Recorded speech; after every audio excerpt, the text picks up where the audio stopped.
Live স্টুডিওতে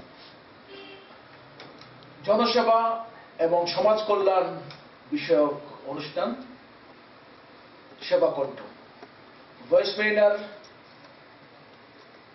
এই সেবা কণ্ঠ অনুষ্ঠানে আমাদের সাথে আছেন কক্সবাজার জেলা শিশু বিষয়ক কর্মকর্তা জনাব আহসানুল হক। সুপ্রিয় দর্শক শ্রোতা, আপনারা নিশ্চয়ই জানেন বাংলাদেশে অনেক প্রতিষ্ঠান আছে যারা সমাজ কল্যাণ এবং জনসেবামূলক সেবা দিয়ে যাচ্ছে। আমরা হয়তো অনেকেই জানি না এই সংস্থাগুলা, এই প্রতিষ্ঠানগুলো জেলা পর্যায়ে কি সুবিধা দিচ্ছে এবং জনগণ এই প্রতিষ্ঠানের কাছ থেকে কিভাবে লাভবান হতে পারে। সরকারের অনেক মহৎ উদ্যোগী কিন্তু এই না জানার জন্য কিন্তু সাধারণ জনগণ যারা হতদরিদ্র প্রত্যন্ত অঞ্চলে যাদের বসবাস, তারা অনেকেই জানে না যে সরকার কি মহৎ উদ্যোগগুলা নিয়েছে জনস্বার্থ এবং সমাজ কল্যাণে। বাংলাদেশ একটি উন্নয়নশীল দেশ, যদিও আমরা গণতান্ত্রিক দেশ, কিন্তু এখনো পর্যন্ত আমাদের অর্থনৈতিক সীমাবদ্ধতার কারণে আমরা কল্যাণমুখী রাষ্ট্র হতে পারিনি, যার ফলে সরকারের পাশাপাশি অনেক বেসরকারি সংগঠনও এগিয়ে এসছে জনকল্যাণমূলক জনসেবামূলক কিছু কার্যক্রম হাতে। আজকের এই অনুষ্ঠানের মাধ্যমে আমরা প্রতি সপ্তাহে আপনাদের সুবিধার্থে জ্ঞাতার্থে আমরা সরকারি যেসব প্রতিষ্ঠান আছে, আমরা যাদেরকে সার্ভিস প্রোভাইডিং এজেন্সিস বলি, ওনারা কি সেবা দিয়ে যাচ্ছেন এবং জনগণ সাধারণ মানুষ ওনাদের কাছ থেকে কি সেবা পেতে পারে। আমি জনাব আহসানুল হক আপনাকে স্বাগত জানাচ্ছি ভয়েস মেরিনার স্টুডিওতে। জনাব আহসানুল হক, আপনি তো শিশু একাডেমির দায়িত্বে আছেন দীর্ঘদিন যাবৎ, এবং বর্তমান সরকার শিশুদের নিয়ে বেশ কিছু কার্যক্রম হাতে নিয়েছে। আমরা নিশ্চয়ই জানি বিগত অনেক সরকারের আমলে আমরা অনেক সমাজ কল্যাণমূলক উদ্যোগ দেখেছি, কিন্তু বর্তমান সরকার, আমি নতুন সরকার বলবো না, বিগত সরকারটা যে 5 বছর আমাদের একটা কর্ম পরিকল্পনা ছিল, এর মধ্যে শিশুদেরকে বেশ অগ্রাধিকার দিয়েছে। আপনি নিশ্চয়ই জানেন যে বাংলাদেশে কিন্তু শিশুদের সুরক্ষার জন্য অনেক ভালো ভালো কিন্তু আইন হয়েছে এবং শিশু অধিকার সনদ আমরা অনুস্বাক্ষর করেছি। এখানে একটা বলে রাখা দরকার যে আমাদের জাতির জনক বঙ্গবন্ধু, ওনার আমলে কিন্তু 1974 সনে শিশু আইন হয়েছিল।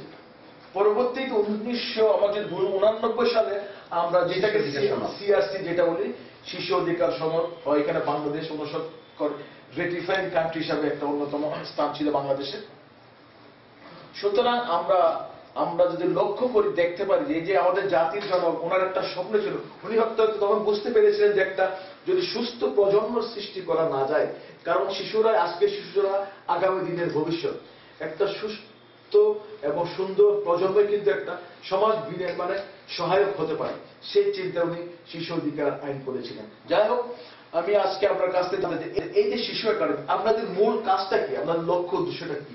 ধন্যবাদ আমাকে স্টুডিওতে আমন্ত্রণ জানানোর জন্য, এবং ভয়েস মেরিনা কর্তৃপক্ষকেও ধন্যবাদ জানাচ্ছি যে কক্সবাজার জেলায় এরকম একটি গণমাধ্যম চালু করার জন্য, এবং এই যে প্রোগ্রামটি এখন নেওয়া হয়েছে জনগণকে সরকারি প্রতিষ্ঠানের সেবা সম্পর্কে অবগত করানোর জন্য, এটার জন্য আমি ভয়েস মেরিনা কর্তৃপক্ষকে আবারও ধন্যবাদ জানাচ্ছি।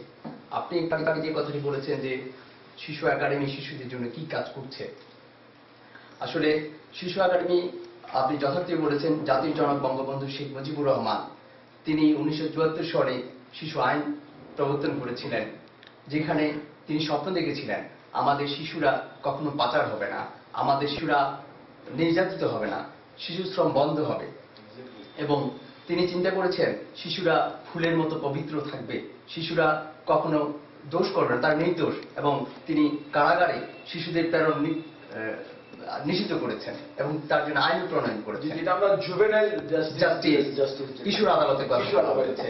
তো সেই কথা যদি চিন্তা করি, তাহলে আমার শিশু অধিকার সনদ কিন্তু অনুমোদিত হয়েছে 1989 সনে, এবং 1990 সনে এটি একটি আন্তর্জাতিক আইনে পরিণত হয়েছে। তাহলে সেই বাংলাদেশ তিনি মনে হয় প্রথম পৃথিবীর রাষ্ট্রনায়ক যিনি যুদ্ধ বিধ্বস্ত দেশে দেশে অনেক পুনর্গঠন কাজের মধ্যে প্রথমে শিশুদের কথা চিন্তা করেছেন। তো সেই সূত্রে আমরা আমাদের সংবিধানের কথাও যদি চিন্তা করি, 1972 সালে যে সংবিধান তার সময় প্রণীত হয়েছে, সেই সংবিধানে হয়তো সকল নাগরিকের কথা বলা হয়েছে। জি, সকল নাগরিক হয়তো শিশু নয়, সকল ভোটার হয়তো নাগরিক হয়তো ভোটার নয়, কিন্তু সকল শিশুই নাগরিক।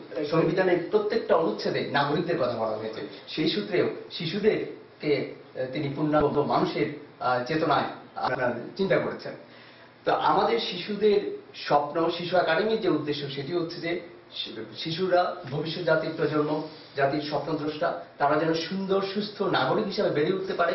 সেই জন্য আমরা শিশু একাডেমির পক্ষ থেকে প্রতিনিয়ত বলতে গেলে একেবারে সাংবাৎসরিকভাবে আমরা বিভিন্ন ধরনের অনুষ্ঠানের আয়োজন করে থাকি। বিভিন্ন প্রতিযোগিতা, বিজয় দিবস, বুদ্ধিজীবী দিবস, 21শে ফেব্রুয়ারি আমাদের শহীদ দিবস, আমাদের মহান স্বাধীনতা দিবস, রবীন্দ্র নজরুল জয়ন্তী, তারপর শিশু অধিকার বিশ্ব শিশু দিবস থেকে শুরু করে যতগুলো প্রোগ্রাম আছে আমরা এগুলি করছি। একই সাথে আমরা শিশুদের সৃজনশীল এবং তাদেরকে মেধাবী নাগরিক হিসেবে গড়ে তোলার জন্য আমাদের প্রশিক্ষণ কার্যক্রম রয়েছে। যেমন এখানে গান আছে, সঙ্গীত, নৃত্য, চিত্রাঙ্কন এগুলো রয়েছে। আমরা আমি একটু আপনার সাথে একটু ইন্টারাক্ট করি। আপনাদের যে কার্যক্রম যেগুলো আছে এটা কোন শ্রেণীর শিশুদের? আমাদের নিশ্চয়ই আমাদের দেশে উচ্চ মধ্যবিত্ত, মধ্যবিত্ত এবং কিছু নিম্ন মধ্যবিত্ত, দরিদ্র, হত দরিদ্র বিভিন্ন শ্রেণীর শিশুরা কিন্তু আছে। আপনার এই সরকারি সুযোগ সুবিধাগুলো কারা মূলত ভোগ করে, কাদের জন্য দরজাটা উন্মুক্ত? যেমন হ্যাঁ, এটা একটা ভালো প্রশ্ন করেছেন। অনেকে মনে করে থাকে যে শিশু একাডেমি কেবলমাত্র বড় লোকের, বিত্তবান লোকের সন্তানদের জন্যই উন্মুক্ত, কিন্তু তা নয়। এবং অনেকে মনে করে যে শিশু একাডেমিতে কেবলমাত্র 5-6 বছর, 7-8-10 বছরের, 11 বছরের শিশুরা ওখান থেকে সুবিধা পাবে, তা নয়। কত হচ্ছে একেবারে 18 বছরের পর্যন্ত শিশুরা সেই সুবিধা পাওয়ার সুযোগ রয়েছে। এবং আমরা যে করেছি সেটা হচ্ছে যে এই যে প্রশিক্ষণ কর্মসূচি এবং আমাদের এখানে প্রাক বিদ্যালয় কর্মসূচি আছে, সেখানে একেবারে সুবিধা বঞ্চিত দুস্থ শিশুদেরকে নিয়েই সেই প্রাক বিদ্যালয় কর্মসূচি পরিচালিত হচ্ছে। প্রশিক্ষণ কর্মসূচিতে যদি কোনো আপনার দরিদ্র, হতদরিদ্র পরিবারের সন্তানরা আসে, সেই ক্ষেত্রে তাদেরকে আমরা বিনামূল্যে অবৈতনিকভাবে তাদেরকে সেই সুবিধাটা আমরা প্রোভাইড করছি। প্রাথমিক বিদ্যালয়। আমি আরেকটি কথা বলে রাখছি, ELCD, early learning for child development, আমাদের একটা প্রজেক্ট আছে। সেই প্রজেক্টের আওতায় কক্সবাজারে আপনার ব্র্যাকের পরিচালিত এখানে 376টা সেন্টার কেন্দ্র রয়েছে, একেবারে প্রত্যন্ত অঞ্চলে, একদম প্রত্যন্ত অঞ্চলে। এইখানে শিশুরা, এদের কাজ হচ্ছে যে প্রাক প্রাথমিক শিক্ষাকে, আপনি জানেন যে প্রাক প্রাথমিক শিক্ষা একটা বড় পায়োনিয়ার ভূমিকা পালন করেছে শিশু একাডেমি প্রথম থেকে। সেই 1993-94 সন থেকে সেটা করে আসছিল এবং বর্তমানে সেটা প্রাথমিক এবং গণশিক্ষা অধিদপ্তরের আওতায় বিভিন্ন স্কুলে, সরকারি প্রাথমিক বিদ্যালয়ে প্রাক প্রাথমিক শিক্ষা কার্যক্রম কিন্তু শুরু হয়েছে। তো এই যে ব্র্যাক পরিচালিত যে কেন্দ্রগুলি রয়েছে, একেবারে উখিয়া, টেকনাফ থেকে শুরু করে চকরিয়া, রামু থেকে শুরু করে প্রত্যন্ত অঞ্চলে, সেখানে একেবারে সুবিধা বঞ্চিত হত দরিদ্র শিশুরা সেইখানে আপনার সেই সুবিধাটা পাচ্ছে। তারা আমরা করছি, সেটা আমরা করছি। আমরা সেটা করছি। প্রতিটি সেন্টারে 30 জন করে শিশু আছে, প্রায় 376টা সেন্টারে 10,000-এর উপরে শিশুরা সেই সুযোগটা পাচ্ছে।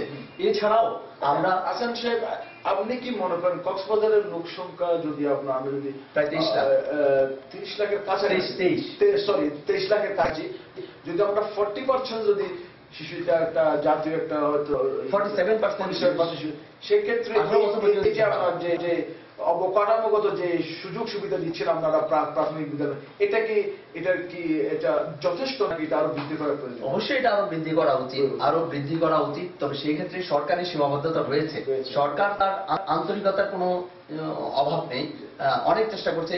এখন আমাদের সরাসরি সরকার একেবারে আপনার মাধ্যমিক পর্যায়ে, উচ্চ মাধ্যমিক পর্যায়ে, ডিগ্রি পর্যায়ে পর্যন্ত মেয়ে শিশুদের জন্য শিক্ষাকে অবৈতনিক করা হয়েছে।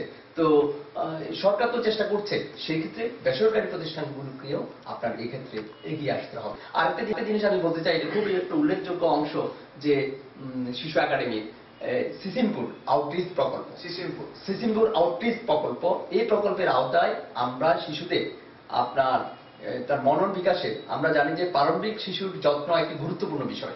প্রারম্ভিক শিশুর যত্ন, অর্থাৎ এই যত্নটা ভ্রূণ থেকে যদি শুরু করা না হয় তাহলে কিন্তু একটা শিশু পূর্ণাঙ্গভাবে বিকশিত হওয়ার সুযোগটা থাকে না। কারণ আপনার WHO, মডার্ন মেডিকেল সায়েন্স সবাই বলছে 0 থেকে 3 বছর এবং মানে গর্ভাবস্থা থেকে 3 বছর বয়সের মধ্যে, এবং বর্তমানে বলা হচ্ছে যে এটা প্রায় 8 বছর বয়স পর্যন্ত শিশুদের শারীরিক বৃদ্ধি, মানসিক বিকাশ এবং মেধার বিকাশের শতকরা 90% সম্পন্ন হয় এই সময়ের মধ্যে। এই শিশুকে বিশেষ একটা যত্ন নেওয়া দরকার হয়েছে। সেই যত্নটি কিভাবে নিতে হবে, কিভাবে আপনার শ্রেণী কক্ষে প্রাক প্রাথমিক শিক্ষকরাও কিভাবে শিশুদেরকে শিশু বান্ধব পরিবেশে আপনার শিক্ষাদান পদ্ধতিটাকে এগিয়ে নিতে পারবে, শিক্ষণ প্রক্রিয়াকে, সেটার জন্য আমরা কক্সবাজার জেলায় 50টা স্কুলকে, সরকারি প্রাথমিক বিদ্যালয়, বেসরকারি রেজিস্টার্ড প্রাথমিক বিদ্যালয়, বেসরকারি স্কুল, কিন্ডারগার্টেন স্কুল এবং এনজিও পরিচালিত স্কুল একেবারে প্রত্যন্ত অঞ্চলে, সেখানে আমরা সিসিমপুর আউটরিচ প্রকল্পের আওতায় তাদেরকে সিসিমপুর যে টিভি সিরিজ আছে সেটা আমরা টিভি আঙ্কেল, যে সিসিমপুর আঙ্কেল মাধ্যমে, টিভি ভ্যানের মাধ্যমে আমরা সেটি প্রদর্শন করেছি এবং জি 50টা নির্ধারিত স্কুলে, এবং ইতিমধ্যে আমরা 3000 অভিভাবককে আপনার সিসিমপুর বিষয়ে আপনার প্রশিক্ষণ দিয়েছি, সিসিমপুর উপকরণ বিতরণ করেছি, এবং শিশুদের সাথে কিভাবে ব্যবহার করতে হবে, শিশুদের ক্ষেত্রে আচরণ কি হবে, তার স্বাস্থ্য অবস্থাটা কিভাবে নিশ্চিত করতে হবে, তার শিক্ষণ পদ্ধতিকে কিভাবে এগিয়ে নিতে হবে সে বিষয়ে তাদেরকে ধারণা দিয়েছি। একই সাথে আমরা 50টা স্কুলের প্রাক প্রাথমিক বিদ্যালয়ের শিক্ষকদেরকে আমরা ওরিয়েন্টেশন কর্মশালা 2 দিন ব্যাপী আমরা করেছি, 3 দফায় সেটা আমরা করেছি 50টা স্কুলে। এতেও আমরা তাদেরকে এই শিশু বান্ধব পরিবেশে শিশুর সৃজনশীলতা, শিশুর মেধা মনন বিকাশের যে প্রক্রিয়া সেটি পদ্ধতিগতভাবে কিভাবে এগিয়ে নিয়ে যাওয়া যায় সেক্ষেত্রে তাদেরকে আমরা ওরিয়েন্টেড করেছি। জনাব হাসান সাহেব, আমরা যদি আরেকটা কথা চিন্তা করি যে লেখাপড়ার পাশাপাশি শিশুদেরকে মন মানসিকতা বিকাশের ক্ষেত্রে যে শিশু একাডেমি কি কি উদ্যোগ নিচ্ছে, কারণ শিক্ষায় কিন্তু সবকিছু না। মনে করেন আমাদের আজকাল যেটা আমরা দেখছি নৈতিক শিক্ষার একটা বিরাট একটা অবক্ষয় আমাদের যুব সমাজে, যেহেতু অনেক স্কুলে কিন্তু আগে এক সময় ছিল, বিশেষ করে স্বাধীনতা পরপরও বেশ কিছুদিন প্রচলিত, যেটা বলে আমি যেটা বললাম আপনাকে, এই যে বিভিন্ন ধরনের শিক্ষা, যেগুলো গুরুজনকে মান্য করা, পিতামাতাকে ভক্তি করা, তারপর অসহায়কে সাহায্য করা, এই ধরনের কিছু নৈতিক কিছু শিক্ষা, এগুলো কি ইন্ট্রোডিউস করা? আসলে এটা একটা বড় বিষয় হচ্ছে শিক্ষার পাশাপাশি একজন শিশু যদি তার সৃজনশীলতার বিষয়টাকে এগিয়ে নিতে পারে তাহলে আমার মনে হয় সে একজন নৈতিক মানুষ হিসেবে গড়ে ওঠা সম্ভব। কারণ আমরা দেখেছি যে অনেক বড় বড় মাপের অনেক লোকজন উচ্চ শিক্ষিত কিন্তু সুশিক্ষিত নাগরিক না। শিক্ষিত এবং সুশিক্ষিত এর মধ্যে একটা বিরাট একটা ফারাক জেনে গেছে, যে আমরা আমাদের নৈতিক শিক্ষা এত যে অভাব, যার ফলে আমরা দিন দিন অনেক উচ্চ শিক্ষিত লোকই কিন্তু দেখা যায় যে হয়তো পিতা মাতার যত্ন নিচ্ছে না, শেষ বয়সে ওদের শেল্টারে থাকতে হচ্ছে, এই যে প্রতিবেশীর ভাব, এই যে একটা এই যে ম্যানার অ্যাটিটিউড, এই জিনিসটা মনে হয় কোথায় একটা ঘাটছে। সেই ক্ষেত্রে শিশু একাডেমির কোনো পদক্ষেপ নিয়েছে কিনা? আমরা যখন আমাদের অভিভাবকদের সাথে মত বিনিময় করি বা টাচে আসি, তখন আমরা আমাদের অভিভাবকদেরকে, এবং সেটার সুযোগ আমাদের আছে, আমরা সেটা করি, তখন তাদেরকে আমরা এটা বলি যে আপনার শিশু কেবলমাত্র, আমরা একটা এই কথাটা আমি বলতে বাধ্য হচ্ছি, আমাদের একটা প্রবণতা দেখা যাচ্ছে যে প্রায় শিক্ষিত পরিবারে অভিভাবকদেরকে দেখেছি যে একটা অসুস্থ প্রতিযোগিতায় শিশুকে স্কুলে পাঠিয়ে দিয়ে মাত্র প্রত্যাশা করেন শিশু আপনার প্রথম স্থান অর্জন করতে হবে।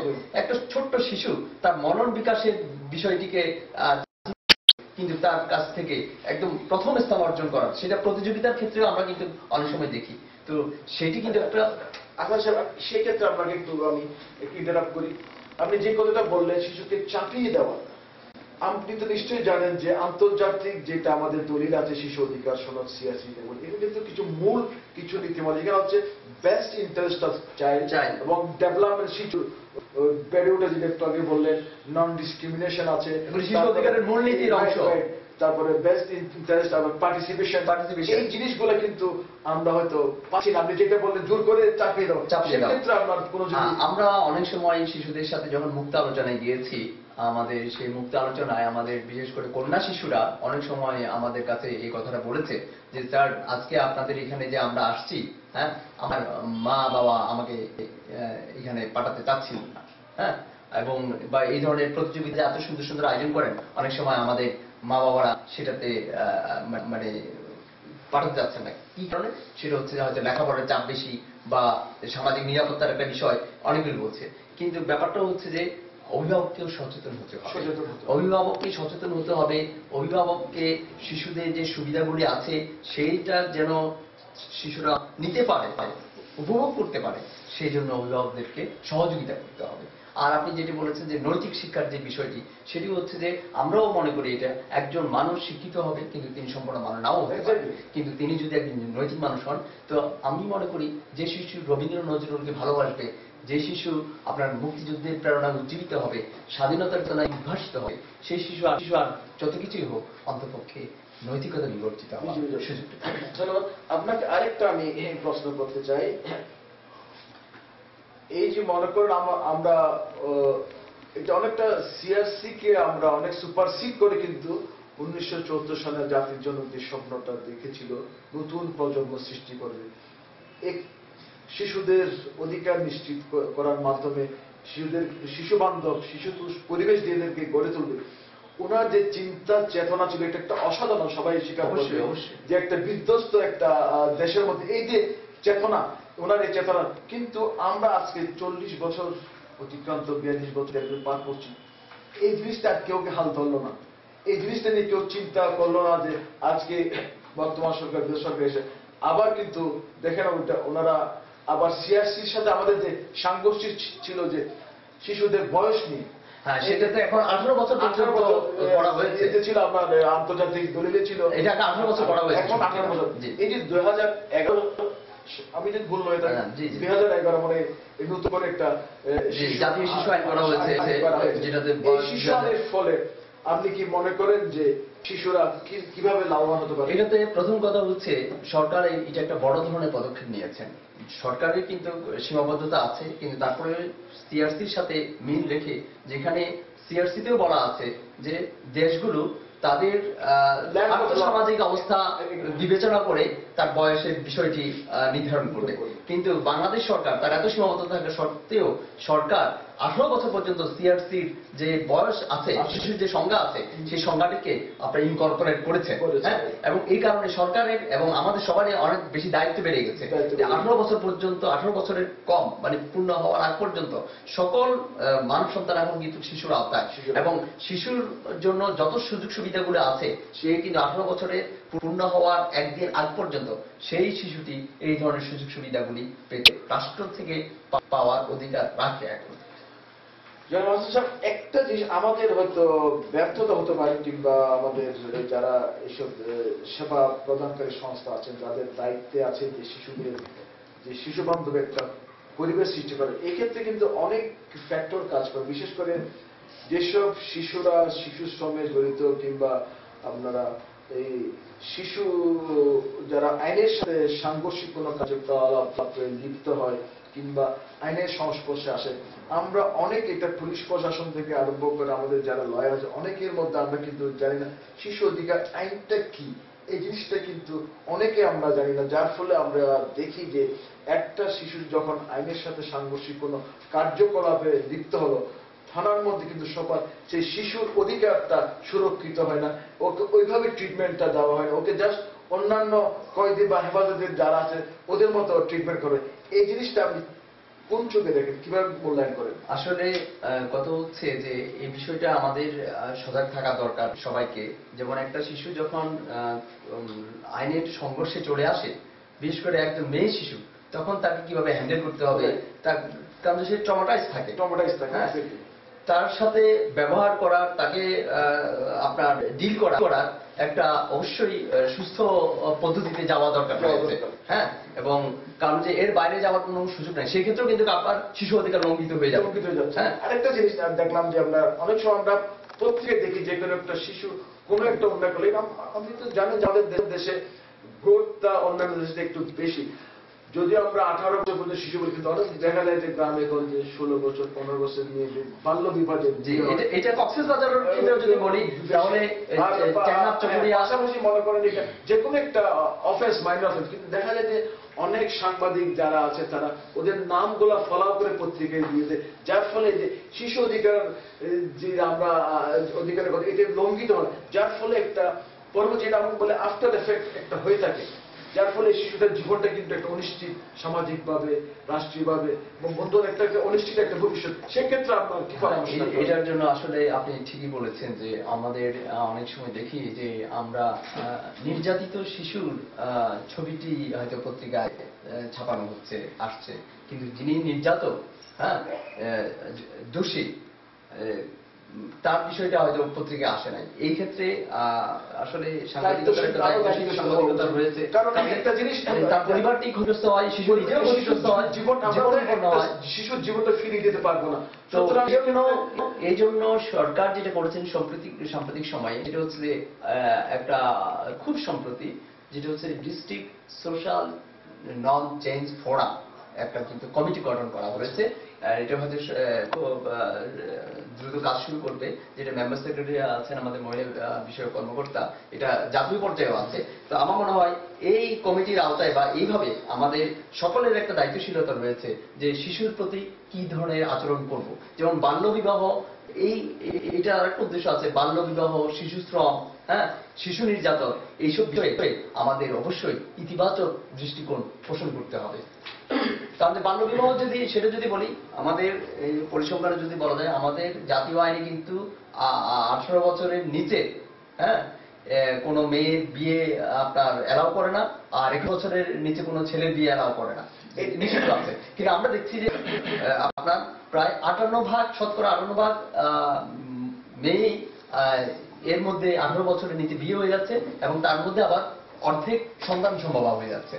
হ্যাঁ, এটা তার বাল্য বিবাহ প্রথমে একটা শিশুর সুন্দর স্বপ্নকে নষ্ট করে, একই সাথে সে আপনার সামাজিক আবর্তে পড়ে সেই যখন আবার একজন জননী হয়, দুর্বল জননী, কিশোর জননী হয়, তখন সে একটি দুর্বল শিশু প্রসব করছে, এবং এটা দুর্বল আমরা প্রজন্ম সৃষ্টি করছি, সহায়তা করছি, এটা হচ্ছে, এবং এটা শিশু মৃত্যুর হারকে যেমন ত্বরান্বিত করছে, মাতৃ মৃত্যুর হারকে ত্বরান্বিত করছে, একই সাথে জনবিস্ফোরণ, হ্যাঁ, যেটা আমাদের সোসাইটির জন্য একটা অত্যন্ত ক্ষতিকর, সেই জিনিসটিকেও এটা আপনার ত্বরান্বিত করছে। এখানে কিন্তু যারা বাল্য বিবাহ দেয়, এখানে কিন্তু পিতা মাতা এবং প্রতিবেশী জন্ম নিবন্ধনের যে বিষয়টি আছে সেটা যথাযথভাবে নিশ্চিত করা প্রয়োজন। এবং আপনি ভালোই একটা টপিকস বলেছেন যে জন্ম নিবন্ধন, এই জিনিসটা কিন্তু আমাদের এনশিওর করা হচ্ছে। অনেক সময় আমরা দেখি যে গ্রামে অনেক সময় আমাদের দেশে যেতে হয়, বিশেষ কক্সবাজারে যে কোনো একটা মামলা মোকদ্দমা অনেক সময় দেখা যায় যে অপোজিশন পার্টি একটা শিশুকে ওর আসামি করে দিল, এবং থানায় দিল, কোথাও একটা সার্টিফিকেট নিয়ে আসলো স্কুল থেকে। তো এই জন্ম নিবন্ধনটা করার জরুরিটা কি, আপনি যদি বলেন? জন্ম নিবন্ধন শুধুমাত্র এটা শিশু অধিকার সনদেই আপনার 6 এবং 7 নম্বর অনুচ্ছেদে বলা আছে, প্রত্যেকটা শিশু তার একটা জাতীয়তা, তার একটা নাগরিকত্ব, তার একটা পরিচয়পত্র সে পাবে। হ্যাঁ, জন্ম নিবন্ধন শুধুমাত্র একটা অধিকার নিশ্চিত করলে শিশুর কিন্তু অনেকগুলো অধিকার নিশ্চিত করা যায়। শিশুর সব অধিকার নিশ্চিতের জন্য কিন্তু অর্থের দরকার তা কিন্তু নয়, অনেক সময় সচেতনতার মাধ্যমে আমরা শিশু অধিকারকে নিশ্চিত করতে পারি। যেমন আমার ঘরে যে গৃহকর্মী রয়েছে, যে শিশুটি রয়েছে, তার শিক্ষার সুযোগটুকু নিশ্চিত করা, তার প্রতি নির্যাতন না করা, সেটির জন্য কিন্তু কোনো অর্থের বিষয় না, সেটা হচ্ছে আমার মানবিক মূল্যবোধ, সমাজের মানবিক মূল্যবোধের বিষয়। হ্যাঁ, এটার জন্য কিন্তু অর্থের কোনো প্রয়োজন নেই, আইনের প্রয়োজন। হ্যাঁ, এটা মানবিক, হ্যাঁ, সেটা থেকে বিবেকের আপনার বেলাভূমি থেকে সেটা আসতে হবে। তো যেটাই হচ্ছে জন্ম নিবন্ধনের কারণে একটা শিশুর ক্ষেত্রে সে তার আইনি সংঘর্ষে যদি জড়িয়ে যায়, সেক্ষেত্রে সে সুরক্ষার বিষয়টি পাচ্ছে। সে যদি শিশু পাচারের ক্ষেত্রে সেই সুবিধা পাচ্ছে, শিশু শ্রমে নিয়োজনের ক্ষেত্রে জন্ম নিবন্ধন একটি গুরুত্বপূর্ণ ভূমিকা পালন করছে, এবং আপনার জনমিতি তৈরি করার ক্ষেত্রে শিশুদের বিষয়ে যদি কোনো কল্যাণমূলক কাজ করার কোনো প্রকল্প থাকে, সেক্ষেত্রেও কিন্তু জন্ম নিবন্ধন একটি গুরুত্বপূর্ণ ভূমিকা পালন করে। একই সাথে আপনার শিশুর স্কুলে যাওয়ার বিষয়টি নিশ্চিত করার ক্ষেত্রে জন্ম নিবন্ধন ভূমিকা পালন অত্যন্ত করছে। জরুরি, খুবই খুবই জরুরি। জরুরি। একটা শুধু জন্ম নিবন্ধন একটা অধিকার নিশ্চিত করা গেলে শিশু প্রায় 8-10টি অধিকার নিশ্চিত করা যায়। এই যে শিশু বিষয়ক আসলে অনেক কর্মসূচি সরকার আছে এবং অনেক নীতিমালা, শ্রমনীতি আমরা শিশু শ্রমনীতি আমরা দেখেছি। সেক্ষেত্রে আমরা তো কক্সবাজার দীর্ঘদিন যাবৎ আছেন, যে কক্সবাজার আমরা প্রায়শই দেখি শিশুরা কিন্তু বিভিন্ন ঝুঁকিপূর্ণ শ্রমে, যেমন আমার কক্সবাজারে আমি সেক্ষেত্রে আমরা দেখি যে জেলে শিশু একটি বড় যারা আছে আনহাইজেনিক অবস্থায় ওরা কাজ করছে, এবং এখানে যারা গাড়ির মাঠ ওখানে কিছু শিশু খুব আনহাইজেনিক অবস্থা। সেক্ষেত্রে আসলে কি সরকারের উদ্যোগ কিংবা বেসরকারি, এটা আপনি কি মনে করেন? আসলে যেটি হচ্ছে যে এখন সচেতন করা হচ্ছে যে যেমন বোটে যাওয়া যায়, একটা শিশু 18 বছরের নিচে শিশুদেরকে নৌকায় না পাঠাবার জন্য, জেলে সমুদ্রে না পাঠাবার জন্য কিন্তু বোট মালিকদেরকে নির্দেশনা দেওয়া আছে। জেলা প্রশাসন থেকে সেটা কিন্তু নির্দেশনা দেওয়া আছে এবং এটা কঠোরভাবে মেনটেন করার জন্য বলা হয়েছে। এবং এই আপনার আমাদের মৎস্য অধিদপ্তরের যারা আছেন তারাও কিন্তু সেটা কিন্তু প্রচার করছেন এবং দেখভাল করছেন যে আমার 18 বছরের নিচে যেন কোনো শিশু জেলে না হয়।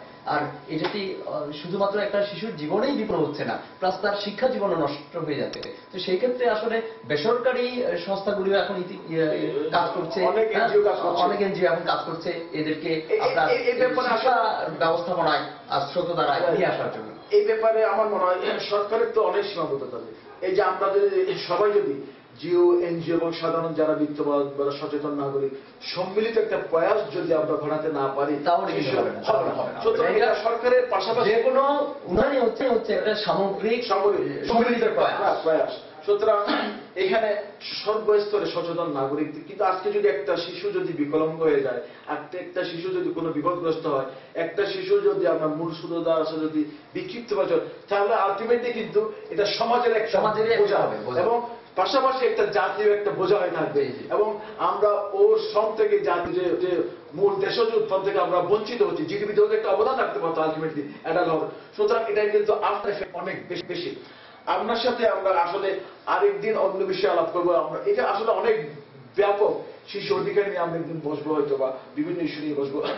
তো আপনি আজকের এই আমাদের স্টুডিওতে যদি আমাদের যারা প্রত্যন্ত অঞ্চলে যারা আছে, যারা হতদরিদ্র, যাদের হয়তো শিশুদেরকে সেই ভালো স্কুলে দেওয়ার সেই সামর্থ্য নেই, কিংবা ভালো খাদ্য খাওয়ানো সে সামর্থ্য নেই, কিন্তু ওদের মায়া মমতার কিন্তু ঘাটতি নেই, সেজন্য ওনাদের জন্য একটা টিপস জান আমাদের দর্শকদের উদ্দেশ্যে। আসলে সব শিশুই জাতির সম্পদ। শিশু মানে অমিত সম্ভাবনার প্রতীক। আর প্রত্যেক শিশু তার মা বাবার কাছে অত্যন্ত মহামূল্যবান। তো আমি যারা প্রত্যন্ত অঞ্চলে আছেন, যে সমস্ত আমাদের অভিভাবকবৃন্দ আছেন, মায়েরা আছেন, বাবারা আছেন, তাদের কাছে অনুরোধ করব, আপনার শিশু জাতির সম্পদ এবং তখনই হবে যে আপনার শিশুকে অবশ্যই স্কুলে পাঠাবেন। আপনার শিশুকে এখন শিক্ষা ব্যবস্থা সদাশয় সরকার একেবারে উন্মুক্ত করে দিয়েছেন, বিনামূল্যে বই চলে আসছে। একেবারে জানুয়ারির প্রথম দিন থেকে আমরা বিনামূল্যে শিশুদের জন্য বই পাচ্ছি। তো আপনার শিশুকে অবশ্যই স্কুলে পাঠাবেন, এটি আমি বিনম্র অনুরোধ রাখবো। একই সাথে আমরা যদি একটু সচেতন হই শিশুর স্বাস্থ্যের বিষয়ে, তার হাইজিন বিষয়ে, যে সাবান দিয়ে হাত ধোয়া, টয়লেট থেকে আসার পরে হাত ধোয়া, হ্যাঁ, এবং ব্যক্তিগত পরিষ্কার পরিচ্ছন্ন রাখার বিষয়, এটা আমরা সিসিমপুরের মাধ্যমে আমরা কিন্তু সেটা অভিভাবকদেরকে সচেতন করেছি। তো আমরা অভিভাবকদের কাছে অনুরোধ করব, বিশেষ করে আমাদের যারা একটু শিক্ষা থেকে দূরে আছেন, আমাদের যে সমস্ত অভিভাবকরা প্রত্যন্ত অঞ্চলে, তাদের কাছে অনুরোধ করব, আপনার শিশুর জীবন কেবলমাত্র একটু আপনি সচেতন হলে তার পুষ্টিটাকেও নিশ্চিত করতে পারেন। আপনি হয়তো আমি আপেল খাবো না, আমার দারিদ্র আছে, আমি হয়তো একটু আমলকি খাবো, আমার ভিটামিন সি পাবো আমি ওখান থেকে। হ্যাঁ, আমি যদি একটু স্বাস্থ্য বিষয়ে একটু জ্ঞানটা পাই, নিজে যদি না জানি আরেকজনের কাছ থেকে জানলাম যিনি এই বিষয়ে জানেন। এখন আপনার পরিবার পরিকল্পনার মাঠ কর্মীরাও যাচ্ছেন, ঘরে ঘরে যাচ্ছেন, তাদের কাছ থেকে সেই টিপস নেওয়া যায়। তো সুন্দর করে সীমিত অর্থের মধ্যেও আমরা এটা বলেছি, আমি সিদ্ধপুরে বিভিন্ন অভিভাবক প্রশিক্ষণে বলেছি, যখন সুবিধা বঞ্চিত শ্রেণীর অভিভাবকরা এসছেন, যে আপনার বললাম ওখানে বলা আছে যে পুষ্টি খাবারের বিষয়টি, ডিমের বিষয়টি বলা আছে, ডিম খাওয়ার জন্য। তখন অনেকে বলবে স্যার আমাদের তো ডিম খাওয়ার সামর্থ্য নেই, ডিম খাওয়ানোর সামর্থ্য নেই শিশুকে। তখন আমি বললাম ছেলের বাবা কি আপনার সিগারেট খায়, বিড়ি খায়? বলে কি স্যার এটা তো মানে খেলা না, মানে ক্লান্ত না, এটা তো করছে। এই যে সিগারেটটুকু আর কি বাচ্চাকে কোলে বসিয়ে খায়, সে নিজের জীবনকে বিপন্ন করছে, শিশুর জীবনকে বিপন্ন করছে। তো আমরা যদি একটু সচেতন হই তাহলে ওখান থেকে তো অর্থ বাঁচিয়ে আমি আমার শিশুটিকে আপনার একটু পুষ্টিকর খাবার দিতে পারি, একটু স্বাস্থ্য সচেতন হলে তাকে সুন্দর তার ব্যক্তিগত পরিষ্কার পরিচ্ছন্নতা নিশ্চিত করতে পারলে তার সুন্দর জীবনকে আমি নিরাপদ করতে পারি। আর শিক্ষা জীবনটাকে স্কুল এখন পাড়া মহল্লায় সব জায়গায় স্কুল করা হয়েছে, সেই স্কুলে শিশুদেরকে পাঠানোর জন্য আমি আমার অভিভাবকদেরকে আমি বিনম্র অনুরোধ করব। ধন্যবাদ জনাব আহসান হক আমাদেরকে সময় দেওয়ার জন্য। সুপ্রিয় দর্শক শ্রোতা, ভয়েস মেরিনার সভাকণ্ঠে এতক্ষণ ধরে আমাদের অনুষ্ঠানে থাকার জন্য আন্তরিক ধন্যবাদ জানাচ্ছি। বলার অপেক্ষা রাখে না আজকের শিশু আগামী দিনের ভবিষ্যৎ। এ বাংলাদেশ লাখো শহীদের রক্ত অর্জিত স্বাধীনতা আমরা পেয়েছি, একটা নিজস্ব একটা ভূখণ্ড পেয়েছি, একটা লাল সবুজের পতাকা পেয়েছি। কিন্তু স্বাধীনতার 42 বছর পরও আমরা কিন্তু একটা প্রজন্ম সৃষ্টি করতে পারিনি, যার ফলে বারবার আমাদের গণতন্ত্র মুখ থুবড়ে পড়ছে।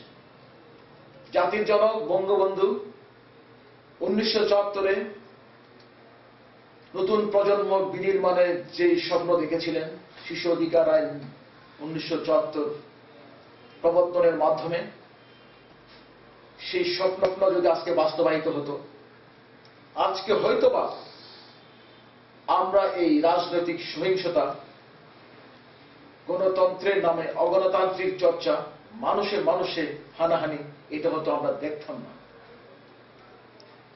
আমরা যদি তখন থেকেই আমরা যদি সবাই একত্রে বলতাম আমাদের শিশুদের জন্য একটা শিশু বান্ধব পরিবেশ দরকার, আমরা যে মতাদর্শে হই না কেন, কিন্তু শিশুদেরকে সুরক্ষা করা আমাদের সামাজিক এবং নৈতিক দায়িত্ব। বিশেষ করে আজকের এই অনুষ্ঠানের মাধ্যমে আমাদের শিশু বিষয়ক কর্মকর্তা যে কথাটা বললেন, আমাদের দারিদ্রতা আছে, কিন্তু শিশুর যত্ন যদি নিতে হয়, সরকার যে সুযোগগুলো দিচ্ছে, সরকার যেসব প্রতিষ্ঠানগুলো আছে, তাদের যদি আপনারা শরণাপন্ন হন, বিশেষ করে শিশু বিষয়ের জন্য কোনো ধরনের সমস্যা হয়, লেখাপড়া বা স্বাস্থ্য ক্ষেত্রে যে কোনো ধরনের সমস্যা, যারা মহিলা বিষয়ক শিশু বিষয়ক কর্মকর্তা আছেন, ওনার অফিস, ডায়াবেটিক পয়েন্টে আমাদের একটা শিশু একাডেমি আছে, যে কোনো ধরনের মনন বিকাশে বা মানসিক বিকাশের ক্ষেত্রে লেখাপড়ার পাশাপাশি সৃজনশীল কোনো প্রতিবাদ যদি আপনার প্রয়োজন হয় শিশুদেরকে ইন্ট্রোডিউস করার জন্য, ওনার শরণাপন্ন হতে পারেন। পাশাপাশি মনে রাখবেন আপনার শিশুকে অবশ্যই জন্ম নিবন্ধন করাবেন, এতে আপনার লাভ হবে, সমাজের লাভ হবে। আর 18 বছরের নিচে কোন মেয়ে শিশুকে বিয়েতে আপনারা বসাবেন না, বিয়ের পিড়িতে বসাবেন না, কারণ এর ফলে আপনি একটা বিকলাঙ্গ বা অসুস্থ সমাজ বিনির্মাণে সহায়তা করছেন না, পাশাপাশি আপনার শিশুটাকে আপনি পঙ্গু করে দিচ্ছেন। এই শিশু থেকে যে শিশুটা জন্ম নিবে সেই অবশ্যই একটা অসুস্থ শিশু হিসেবে আসবে পৃথিবীতে। সুতরাং বৈজ্ঞানিকভাবে পরীক্ষিত যে এই 18 বছরের যে কোনো শিশুকে বিবাহ দেওয়া যাবে না। সুতরাং সেই বিষয়ে আপনারা সতর্ক থাকবেন। আর আপনাদের যদি শিশু বিষয়ে কোনো প্রশ্ন থাকে, আমরা ভয়েস মেরিনার চেষ্টা করব আমাদের সেই বিষয়ে সহযোগিতা করার জন্য। আমাদের এই অনুষ্ঠান শিশু সেবা কণ্ঠ, বিশেষ করে আমরা জনসেবা এবং সমাজ কল্যাণ নিয়ে আমাদের অনুষ্ঠান, সরকারি বেসরকারি উদ্যোগে যারা এসব বিষয়ে কাজ করছে তাদেরকে আমাদের প্রতি সুবিধা নিয়ে আসবো, এবং আমরা আশা করব সরকার যে উদ্যোগটা নিয়েছে, যা তৃণমূল পর্যায়ে সেই সুবিধাটা আমাদের দেশের প্রত্যেকটা শিশুরা পায়, সেই উদ্যোগে সেই প্রত্যাশা আমাদের এই অনুষ্ঠানের মূল লক্ষ্য। সুতরাং আজকের মতো এখানে বিদায় নিচ্ছি। সবাই ভালো থাকুন, সুন্দর থাকুন, আপনার শিশুকে অবশ্যই স্কুলে পাঠাবেন এবং সুস্বাস্থ্য রক্ষার ক্ষেত্রে ওকে সুরক্ষা করবেন। ধন্যবাদ।